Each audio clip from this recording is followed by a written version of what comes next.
Dear Han, can you take us back to the moment your father said, I don't want to just grow a tea. I want to build a worldwide amazing company.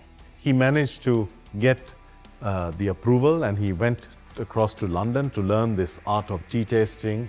And what he saw was shocking because he saw our tea being taken and mixed.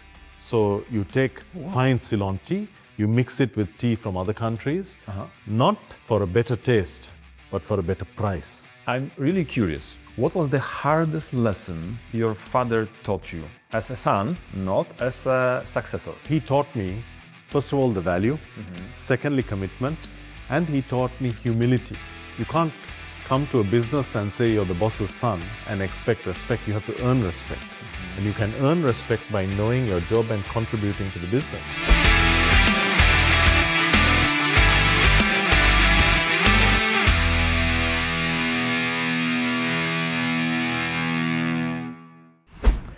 So, gentlemen, it's a real pleasure to have you here. Thank you very much. Pleasure is ours. We're thrilled to be here. We love Warsaw. Thank you also. Yeah, thank you for having me. All right, so Dilmah is a brand that 40 years has proven that tea can be more than just a drink. It can be a philosophy, an emotion, and a way of seeing the world. Today, I'd like to talk about how tradition and responsibility can coexist with innovation and a vision for the future. So let's start at the very beginning, with the man who changed the way the world sees tea. So, dear Han, can you take us back to the moment your father said, I don't want to just grow a tea. I want to build a worldwide amazing company. Well, you know, when any idea that is birthed in challenges, it has to be good because it's like fine metal, you know, when you really put it through the hottest of fires like a samurai, it always cuts deeper. And it's exactly this with my father's mission, because his vision to make the world a better tea, the context was our former colonial system. Okay. It was, we had in 1948 political independence, but thereafter an economic form of colonialism persisted. And so Sri Lanka was politically free, but what's the point of being politically free if your major crops, tea, cinnamon, and others are so dependent on Britain? So until 1985, Ceylon tea was sent in bulk form for auction in London, which meant when you export in bulk, it's not value added, it's simply the raw product. Whereas, you know, tea is, when it comes out of our factory, you add water and it's ready to be consumed. So it's a finished product, but you're sending it overseas as a raw material. And so my father saw this as being dysfunctional and exploitative. And it was an extractive form of colonialism, except it wasn't an imperial authority that was doing it. It was now, after 1948, it became major multinational corporations. So my father started in 1950, but he started at the bottom. He started learning about tea. First of all, they said, look, you can't, Sri Lankans use too much curry, too much spice, and you can't understand the subtlety in tea, so no, you're not allowed to taste. But then finally, he managed to get the approval and he went across to London to learn this art of tea tasting. And what he saw was shocking because he saw our tea being taken and mixed. So you take fine Ceylon tea, you mix it with tea from other countries, not for a better taste, but for a better price. And so it was being mixed for profit. And so for my father, this was heresy, because for us, we put so much passion. And when you talk of a cup of tea, or in fact any other produce, the identity of the product is connected to its origin, to its provenance. So when I have a great dish or some dessert, say a type of chocolate, when you tell me it's chocolate, okay, that's all right. But you tell me that it is Ecuadorian chocolate from the farm of this person, then of course you light it up. But my father wanted to illuminate the world of tea, and he said, look, everything has become commoditized. You're mixing, you're doing all of this, but honesty is about the identity of the product. And so for my father, he desired to offer pure Ceylon tea, grown, picked, perfected in Sri Lanka and packed at source, because fresh tea is much richer in flavor and natural antioxidants. And when I talk of natural antioxidants, I mean the goodness in tea and the flavor and the goodness that's connected. So black tea, oolong tea and green tea, they're incredibly healthy for humans. So this was the genesis of the Dilmah story. Wow, wow. Business as a matter of human service. What does the phrase truly mean in today's corporate world? In today's corporate world, it probably doesn't mean much, but in family business, it's everything. Because for my father, he conceived this idea because he loved tea and he devoted his life to tea.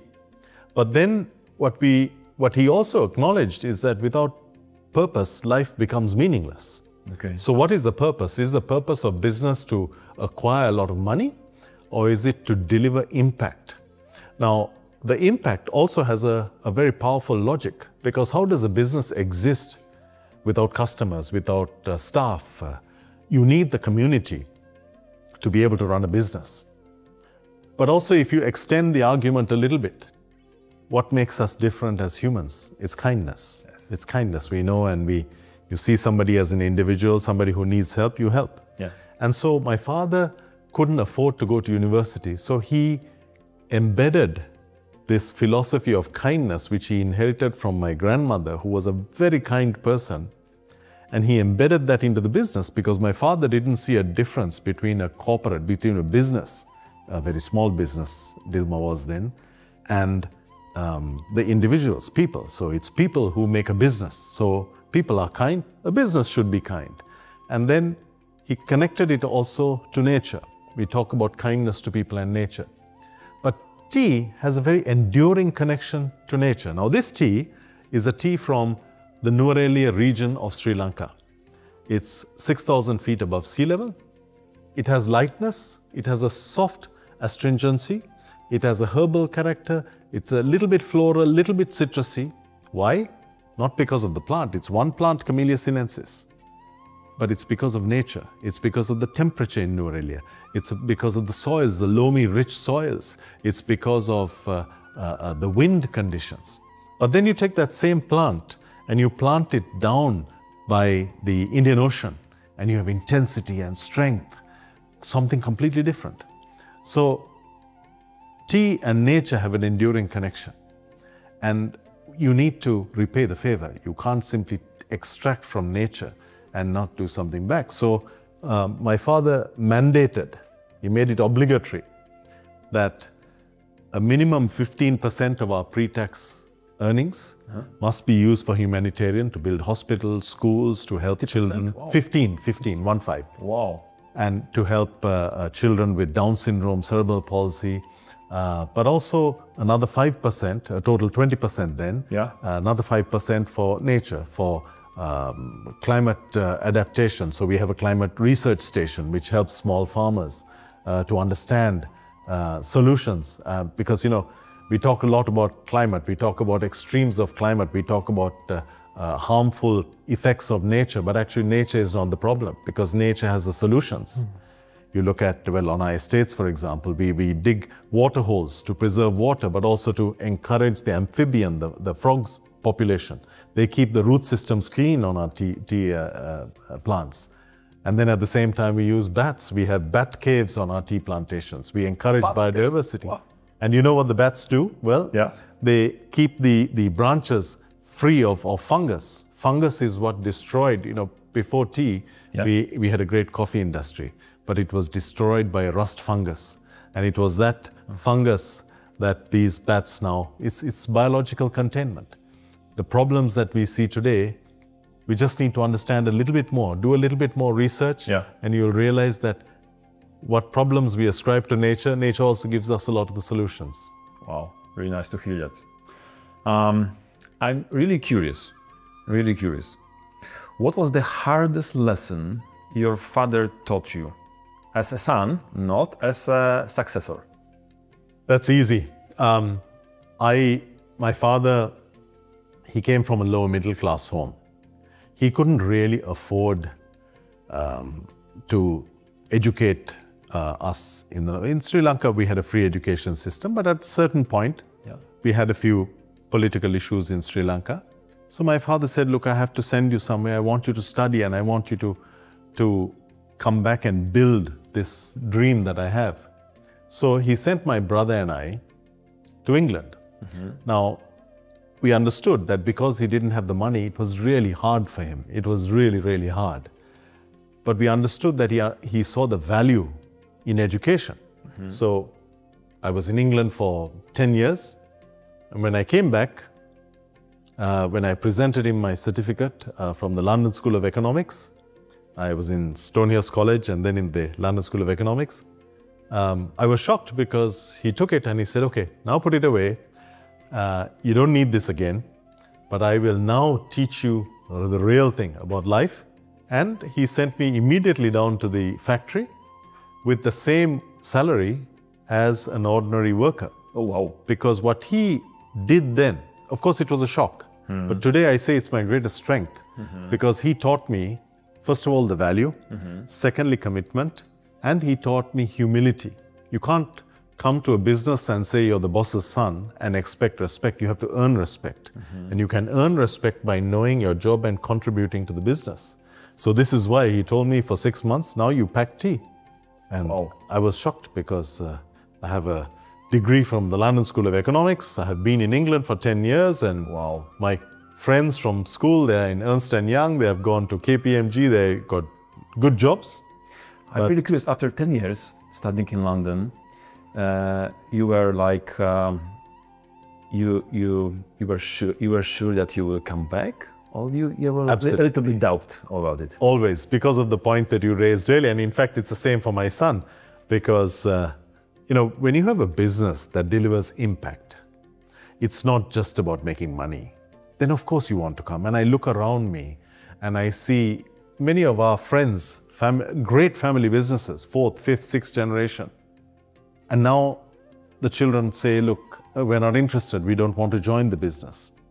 And when you look at it, I can understand why, because they say, look, you know, you've made money, you have enough money to live. Why do you want to do this? But for us, the greatest strength and the joy, the thing that made me want to come back and the thing that made my son want to come back is the fact that what we do in our business, it has an impact on the lives of people. It has an impact on soils. It has an impact on bees, on butterflies, on leopard, on elephant. So this is, people might think, look, this guy is just marketing. It's not. I invite you to come to Sri Lanka to have a look. But when you have this possibility, of course, as a CEO, when somebody takes 20% of your profit out, it's hard. But it gives you clarity because you understand the purpose of business. And it's not just to make money. You have to make money for the organization to grow, to innovate. Of course, you need to do all of this. But then the purpose of business has to be much greater than profit. If you only exist for profit, you're not going to be able to attract your next generation. You're not going to be able to attract people. Today, we have people who support us unhesitatingly, I mean, our staff, I mean, my son, my daughter who is waiting to come, my little son who's also waiting to join the business. And we're in the 21st century. Most of my friends say their children are not interested. But this is because, not because of the profit we earn, it's because of the impact we're able to deliver. Wow. Czy wiesz, że większość restauracji nie zna swoich wyników finansowych i dlatego też upada? Często wydają pieniądze, których nie mają. Ciesz się spokojem i poznaj ofertę, umawiając się na bezpłatną konsultację na www.v4b.pl. Let's go to your son, Amrit. Question for you. Sure. You grew up surrounded by tea. when did you realize this was also your story? So, very easy answer, like my father. Since the age of 3, I've been tasting tea. Yeah. My grandfather and my father took me to, we have a space called the tea room where we taste 10,000 teas a week. And here is where I first tasted my grandfather's sort of, how do you say, pièce de résistance of the ranges. Okay. The most delicious of teas from each terroir. I started at the age of 3. Then I started training my palate. 3? 3, yes, 3. Oh, wow. Then started training my palate at 9. So when you ask me when I started, I think I started from the day I was born. For me, it's... You start your palate at 9. Yeah, So yeah. it's really, wow. I have 20 years more. And No, you were tasting. Well, yeah. Wow. the picture I have a picture. Yeah. I'll share it with you. Yeah. We were at Somerset Estate. Yeah, that was 3. You were a little boy. He was 3. That was, And but the my one... father was teaching him, teaching in a fun way. Yeah. Yeah. This is how to taste. And he was asking good questions. I remember the day. It was so beautiful to watch my father teaching my son how to taste tea. And in fact, we filmed it. Yeah. I think we've got the footage somewhere. But no, it was then. It was from that day on. I think it's always been. After this years, your palate should be really full of tastes. Yes, I hope so. I hope so. Wow. All right. So, if you had to explain the philosophy of Dimach to your generation in one sentence, what would you say? Because My it's a different generation. Yes. Dilma's philosophy. Yeah. I think I would say, in every cup you're tasting, in the very cup in front of you, it will deliver an impact. Unlike any tea you find on the shelf or you find at a restaurant or a hotel, Yeah. you can be certain that that tea will go back to support the environment, nature, like my father said, conserving nature. It'll go back to the people on the tea estate. It'll go back to people who are differently abled and maybe having different challenges. You know that Dilmah will always be supporting people. We serve our guests with integrity and respect. We serve them a delicious cup of tea. And when you taste that tea, you know that this tea is helping people and is changing lives and is also sustaining and nurturing the environment. Oh, thank you.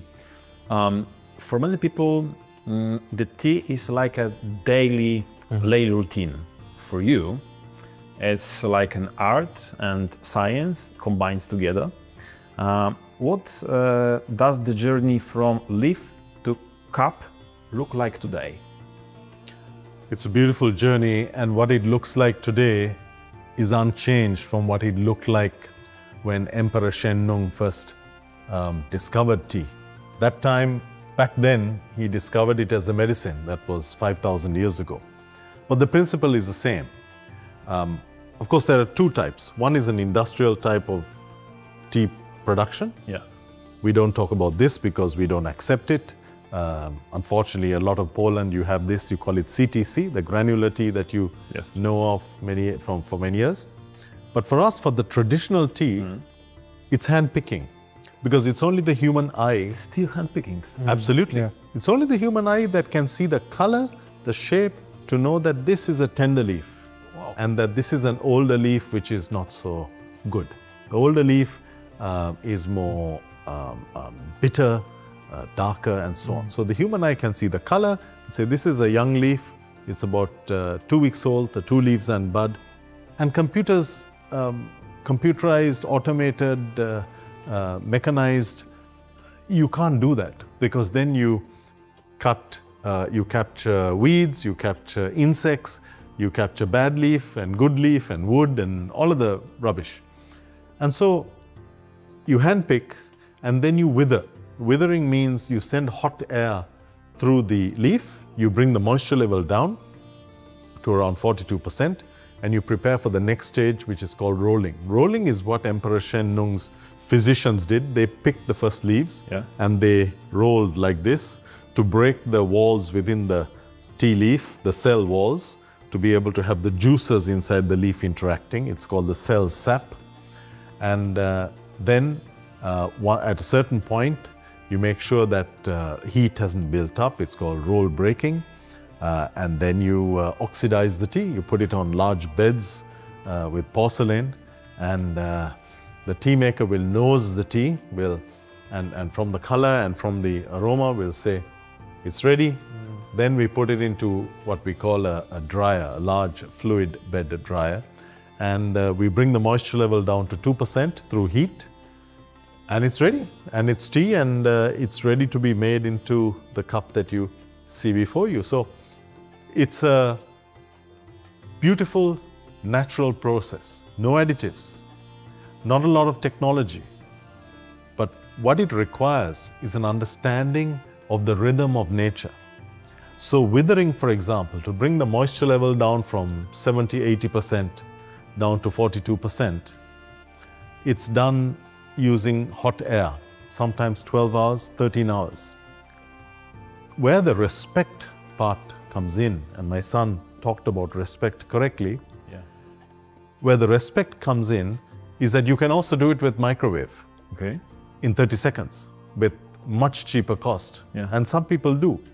But when you do it the traditional way, you protect the complexity, the flavor, because tea, it's your description, the metaphor you use, an art form, is so true, because in tea, you have 200 plus different elements.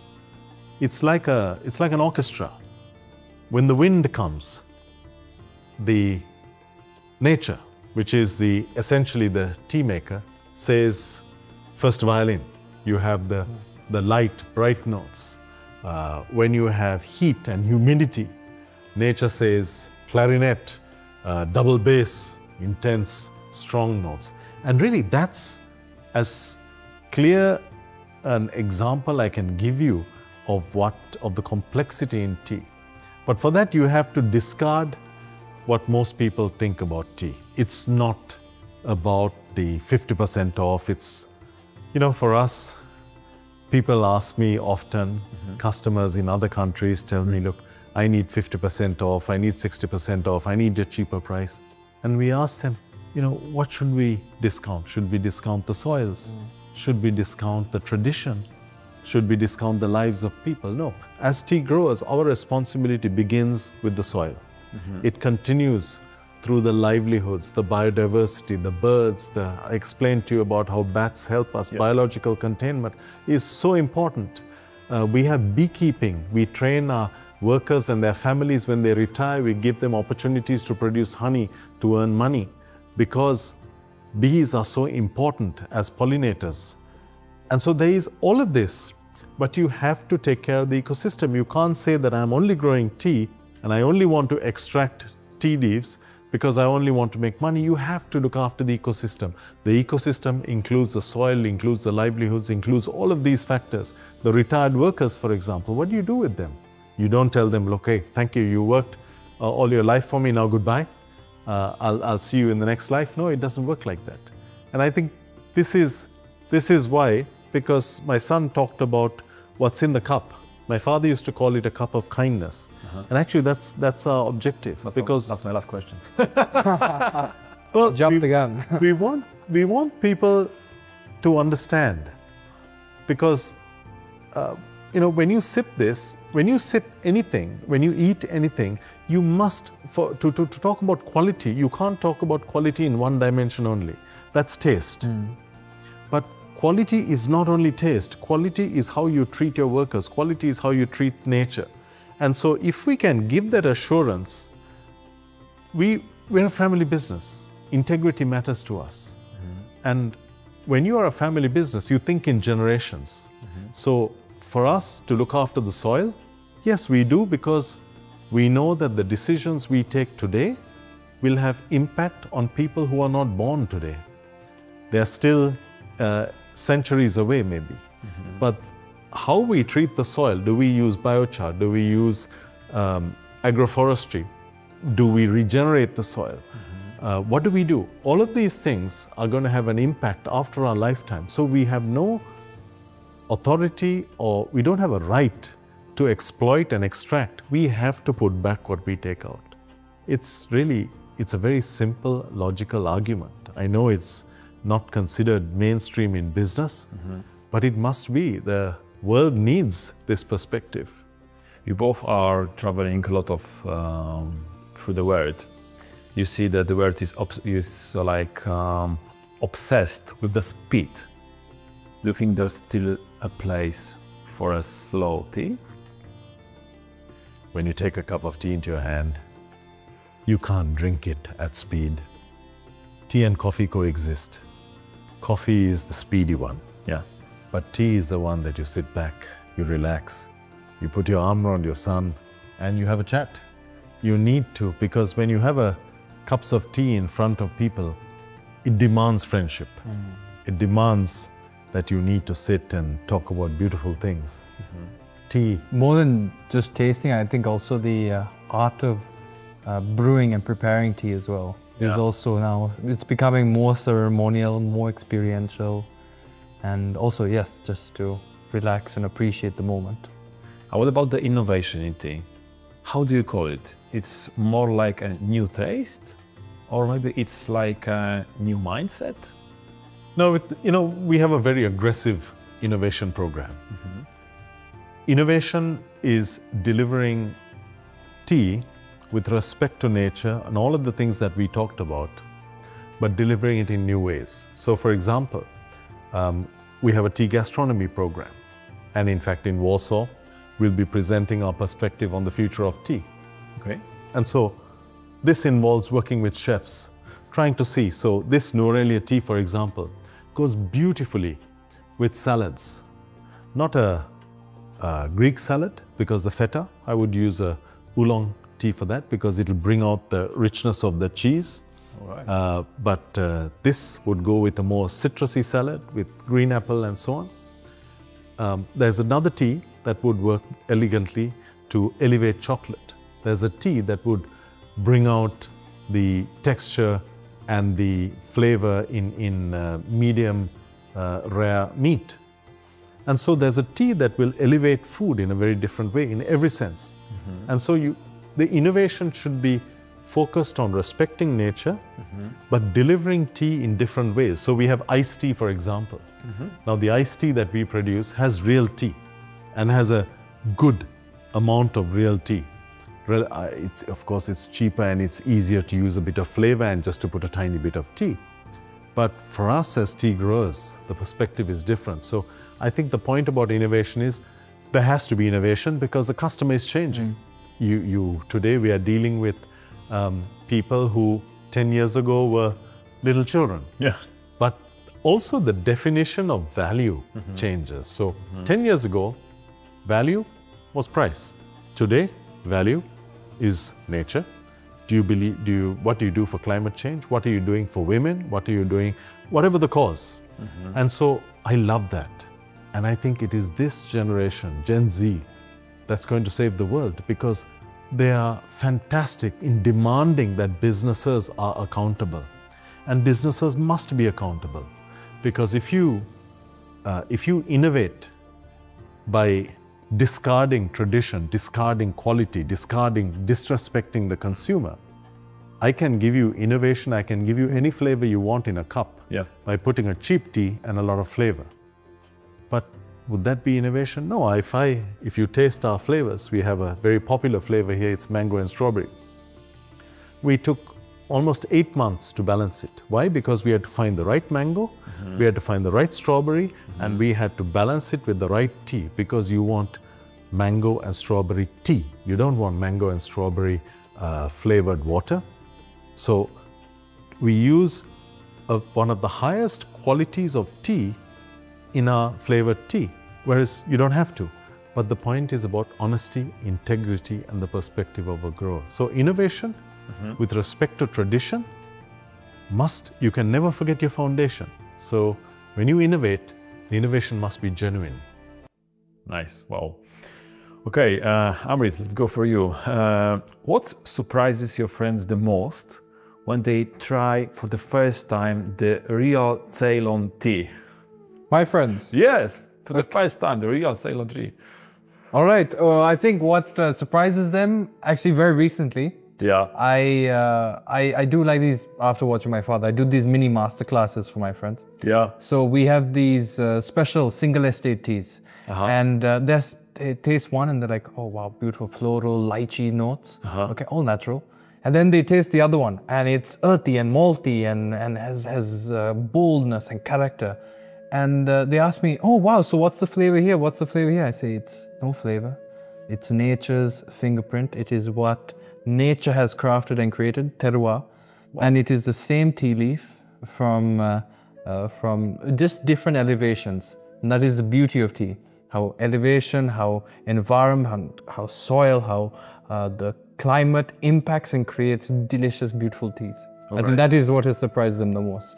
But if you could create some flavor, let's say, for your generation, how it will taste? Oh. He probably You know- put some alcohol into it. But no, actually, I have an answer. Let's hear it. I will leave it to nature, right?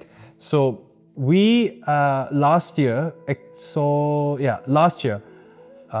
in August, there was 3 days in the month that had perfect weather conditions, and it had a little rose note that came out of this small batch tea. I think if there was a flavor, you had to wait on nature and hope that the tea grower will find the right moment to prepare lovely tea. Yeah. that's a beautiful part of it. I mean, that was in the Abbotsford division Yes. Yeah. of one of the estates.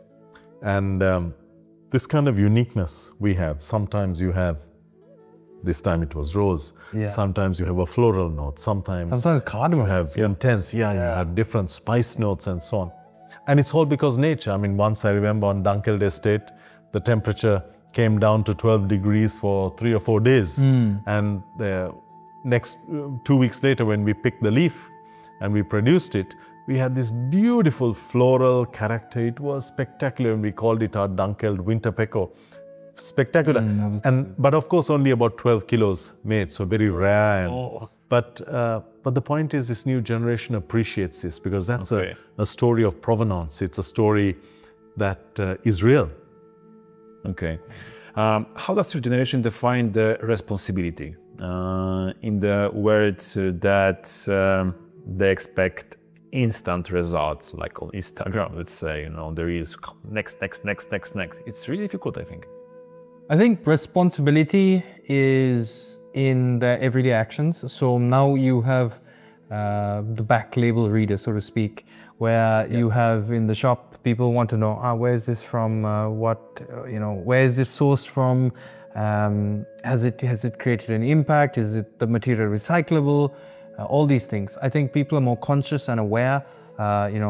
Is this tea grown on an estate that has been impacted by deforestation, for example?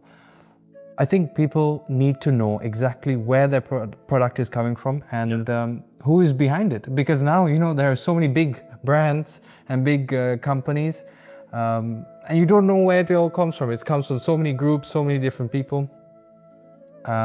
Ultimately, you want to know if it's true, authentic, and trustworthy, if you can really trust that. It's the identity, isn't it? Yeah, And it's, exactly.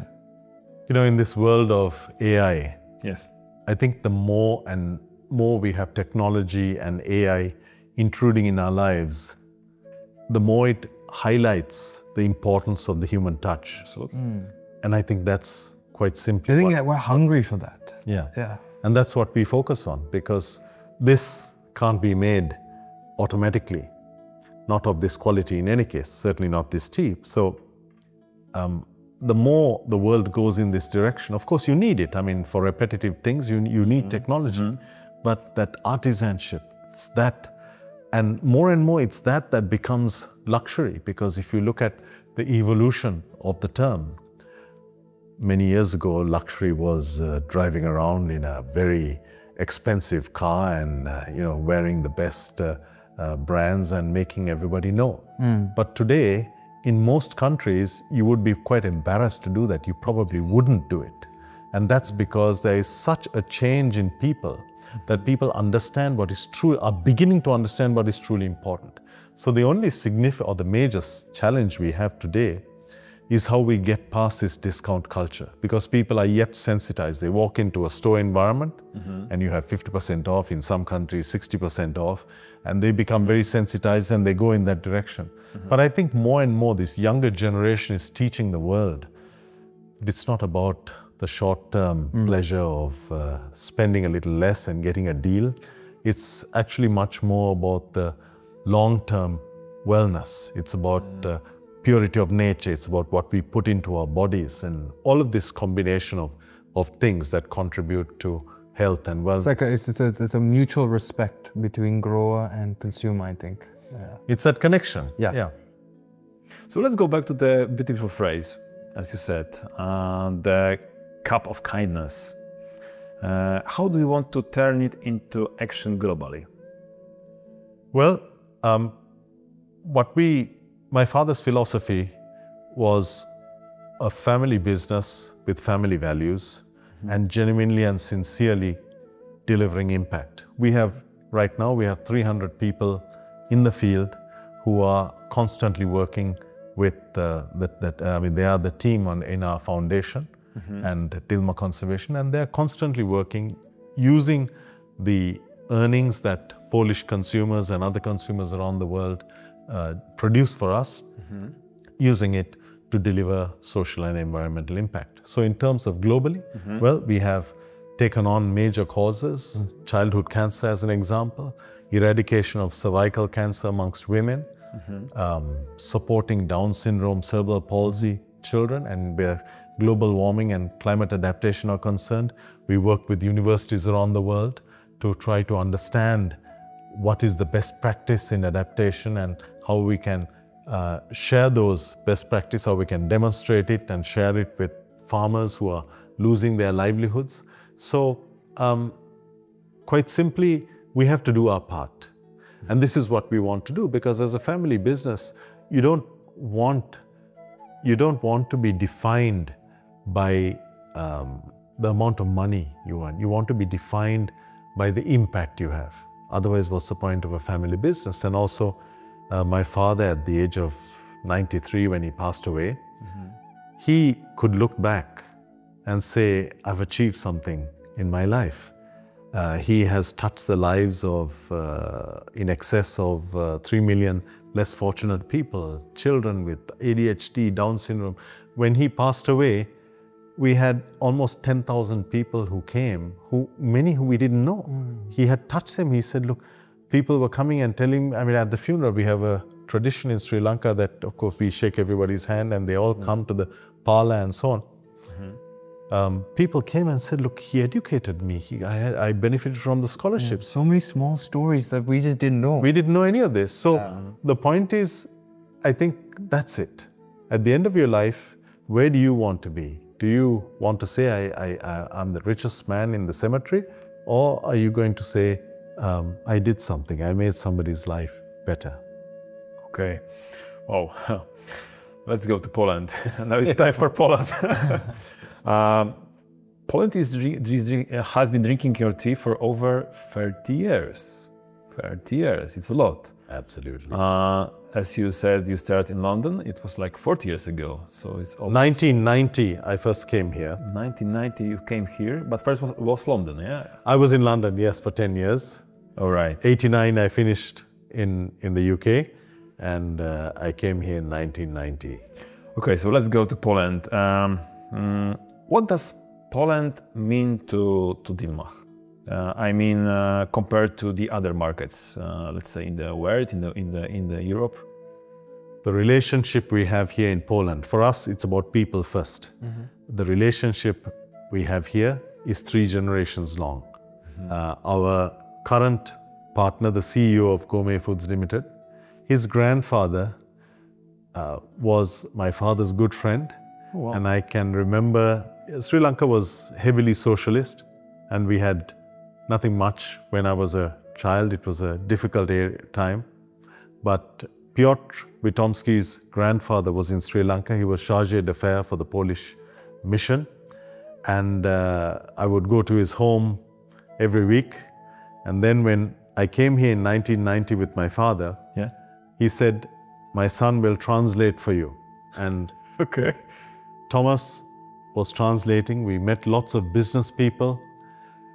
And then at the end of it, he listened and he said, look, none of these people are really going to do what is right for you. He said, I will be your partner. Wow. And, you know, so all of this. And that started That is the beginning of Gourmet Foods. Oh, wow. And so all of this is formed on passion and genuine commitment. Say how it was in the first warehouse. Yeah, I mean, the first warehouse he had on Marimonska, he had a tiny flat. It was probably the size of this room.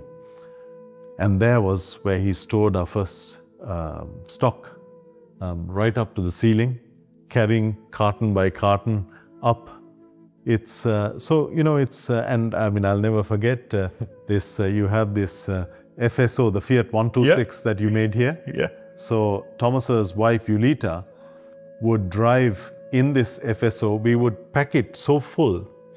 Sometimes she sits in the steering and we put one carton here and one carton here, and she can't move much. So she can just see the mirrors. And she would drive down to Krakow, sometimes twice a day. We would all be doing things like this. Wow. You visit, back then there was the Warsaw Marriott. We used to go there. The chef would say, stand outside, wait for me. And then he says, okay, what do you want? Come here, shows the brochure, and okay, right, I'll talk to you later. You know, it was a tough time. Absolutely. But with that commitment and with that effort, the achievement of this family, of this union of families behind one mission, has been significant. So Poland means much, much more than the business. All right. Do you notice the difference between drinking the tea in Europe, for example, than in Asia? Are there some differences? Very much so. But I think they're all quite regional. So in Poland, you have a beautiful tea tradition. And I think you drink it straight like this. In the UK with milk, we don't like it, but the way the customer likes it, that's the best way. So we need to adapt. You need to make your tea stronger. And each country, France has a different tradition. In Czech, they take tea when they don't feel well. But I think the challenge is that too many of these nations have gone in the direction of herbal teas. Of course, it's a beautiful tradition, but it's only the leaf of Camellia sinensis, the black, the green, and the oolong tea and white tea, all equally, that have the functional benefits that address every chronic disease that we are subject to. And this is not my opinion. It's the opinion of 22,000 research papers that are peer-reviewed science on PubMed, and please have a look at it. You will see how tea protects from stress, protects from cancers, protects from heart disease, protects from dementia. I could go on, but all of these correspond to the major chronic ailments that we face today. So having hidden in plain sight something as powerful as that, we don't want to, you know, for us, our mission is equally to make sure that we are able to deliver natural goodness. And that means packing our teas fresh and making sure we get it to you as fresh as possible to avoid bacteria coming in and degrading the tea. So yeah, tea is something quite spectacular, and our mission is to bring you the taste and the goodness that it offers. Which current tea trends truly matter, and which are just a matter of marketing, let's say? Well, actually, we were both in Singapore a few weeks ago, and we saw something remarkable. We saw a tea rave. Tea rave? A rave, you know, rave, the parties, the crazy parties. All right. And it was a tea rave. So maybe Without alcohol, you mean? It was without alcohol. Just tea? Just tea. But I have to add context. 40% of our business globally is in luxury hospitality. And one of the key challenges whenever we meet our customers, on average, they have had a 40% decline in alcohol consumption. Now, my son, for example, doesn't take alcohol. He drinks tea. People I meet, I was in Prague a few days ago. We were there together. We met, there was a young waiter and he was serving us Czech duck, which is one of my favorites. And I asked him, what is the taste of, what is the best beer? He says, I don't drink. And I said, look, what in your generation do nobody drinks? Yeah, nobody. So, and I see the young people in every city, in Warsaw, they're so concerned about their health and well-being, they're not drinking. So in the absence of alcohol, you want something with theater. Now, my son talked about terroir and light, bright and strong, intense, and what goes with different foods and cocktails and mocktails. Well, the trend is non-alcoholic and low alcohol. So no low. So creating a tradition, presenting teas with the story, the provenance, and explaining the livelihoods and the kindness, the impact that you're giving through a cup of kindness. Also, low alcohol cocktails. Yeah. Something that he does, less than 5% alcohol. That's also a trend. Yes. Also in Poland, really, really good. Yeah. And mocktails are, yeah. So we have a selection called Ceylon Elixir tea extract. It's very delicious. 15 ml, and shake it up with a little bit of gin for a low ABV cocktail. Perfect. So we work with two bartenders. We work with Tomek Małek and Tomek Małek. Tomek has been working with us for, I think, decades. He is now 21 bars, I think. Yes. So for a long time, but always looking to connect the natural purity, the beautiful story that's in tea with a non-alcoholic or low-alcohol cocktail. But I think you should, because we're talking about trends, I think you should touch on how, like trends like bubble tea, how we don't get involved in. There are a lot of trends. Matcha, for example. It's a Japanese style. It has evolved in the wrong direction. It's about milk, it's about flavor and so on. It's not our tradition, so we stay away. Bubble tea, quite honestly, it's not the healthiest way to consume tea because it's high sugar and high flavor. We don't get involved. For us, what's important is respect. And the respect starts with the soil and it continues through to the consumer. So if you're going to respect the consumer, you should abandon profit opportunities, however big they are. Matcha people said, look, you're crazy. This is millions of dollars worth of business. Yeah, true. It is, But they told us the same thing for bubble tea. But you have to stand by your integrity. So there are a lot of trends that don't have good integrity. And for us, honesty is important. So I'm not going to come to you and say, I'm going to give you a great Dilmah bubble tea, because it will not be true. So we don't do bubble tea. One day, I hope we can develop a healthy bubble tea. If that happens, I'll be calling you. All right. Świat gastronomii jest niezwykle ciekawy. Jeżeli chcesz go poznać od podszewki, zapraszam do subskrypcji. So tea is about ritual, about connections, about the calm. And how do you imagine the tea of the future? It's more like more technical or more spiritual? Which direction it will go? Why don't you start? I was going to say you first. But like we spoke earlier, the more you go towards technology, the less real life becomes.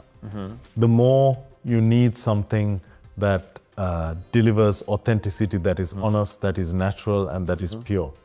And for me, I can tell you that in the midst of the greatest rush, because life is speeding up in such a crazy way, just the simplicity of having something like a cup of tea, it's as much a companion as it is an invitation to relax, to calm. It is in itself a ritual.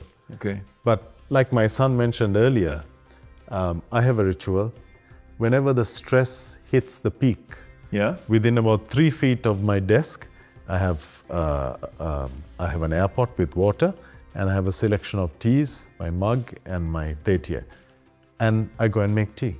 And then that whole ritual, you take the tea, the leaf, you put it into your, I have a glass thetier, you put it into your glass plunger, then you put the water in and you watch it unfurling, and then the leaves color the tea, it gives off its flavor, then you feel the aroma coming through, then you pour it out, and then you sip. But you've spent 5 minutes literally completely unwinding. By the time the tea is brewed and ready, you've stirred it a few times, you have clarity. Once again, you have real clarity. And then this is all a prelude to the final act of tasting, because then by that time, I find myself so much calmer than when it started.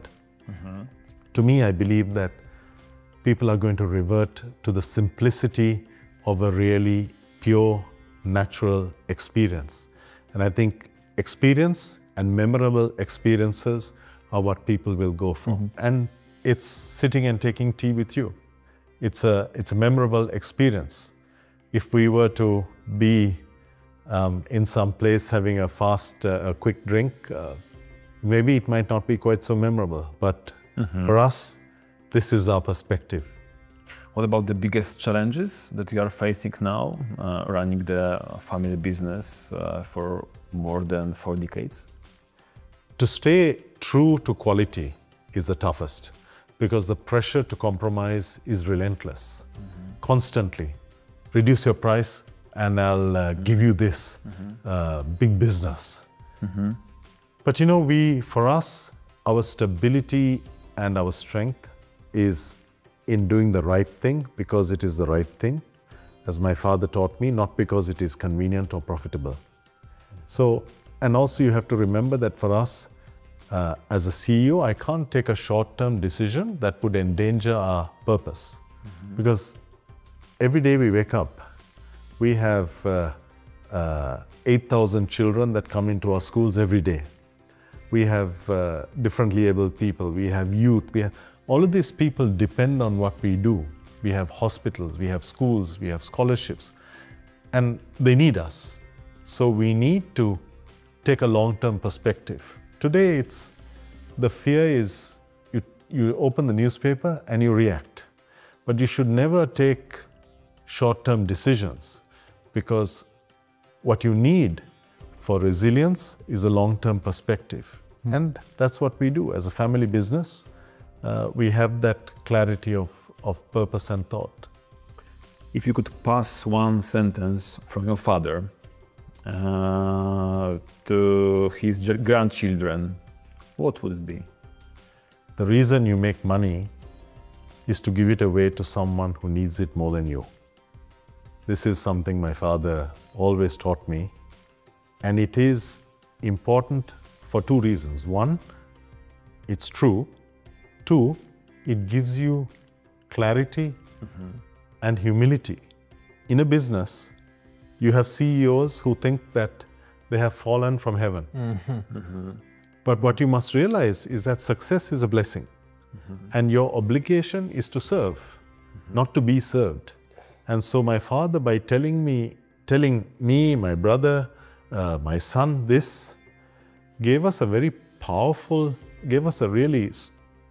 strength within us, because you understand why you're doing things. And when you, for example, the earlier statement, if you take 2, do the right thing because it is the right thing, not because it is convenient or profitable, it gives you clarity. It gave us clarity. You know, in Sri Lanka, in 2019, we had an Easter bombing. 2020, we had COVID. 2022, we had an economic crisis because in the aftermath of COVID. So we had successive years. We didn't stop for 1 minute. We played the long game. We looked after our staff.